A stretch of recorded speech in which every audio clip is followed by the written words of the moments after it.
I have news coming in from Hyderabad. Let's go across directly to that. Those who vandalized Allu Arjun's property and house in Hyderabad have received bail. They were produced in front of the judge in Kamalanagar this morning. The accused were asked to furnish a 10,000 rupees bond and 2 sureties is what we are told.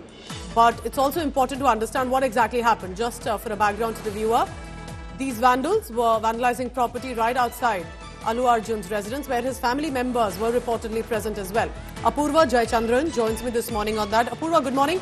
Tell us more about what exactly happened. Getting a bail right away, but should not be an example set over these cases as well. What are you picking up? What happened? How did they manage to get bail? Well, in fact, Pooja, remember yesterday in the evening, that is late afternoon and towards early evening, this very spot where I'm standing at, this vandalization had taken place. In fact, 6 members there claiming they're from Osmania University, JSC. They came, they threw tomatoes right inside Allu Arjun's residence over here. Tomatoes were thrown at and hurled at his residence.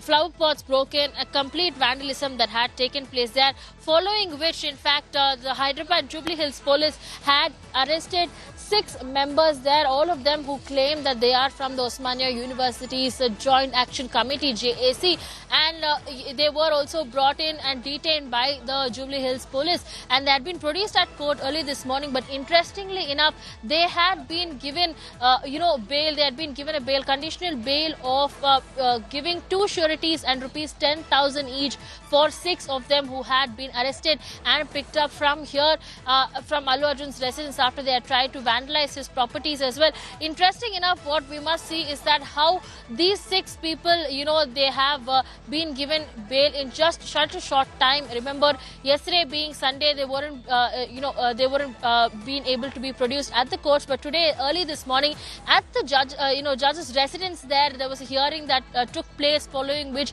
a conditional bail has been granted to them. Remember, this entire incident spanned out after the theatre, the Sandhya Theatre incident had taken place, where Revati, a 32-year-old woman, had lost her life, and her child is still in a critical condition there at a private hospital. And such vandalism also should not be accepted. But the fact is that a woman died, her child is critical. While we are talking about who's innocent or not, should the actors also take a little bit more responsibility when they were informed by cops, is what they are saying, about the chaos right outside?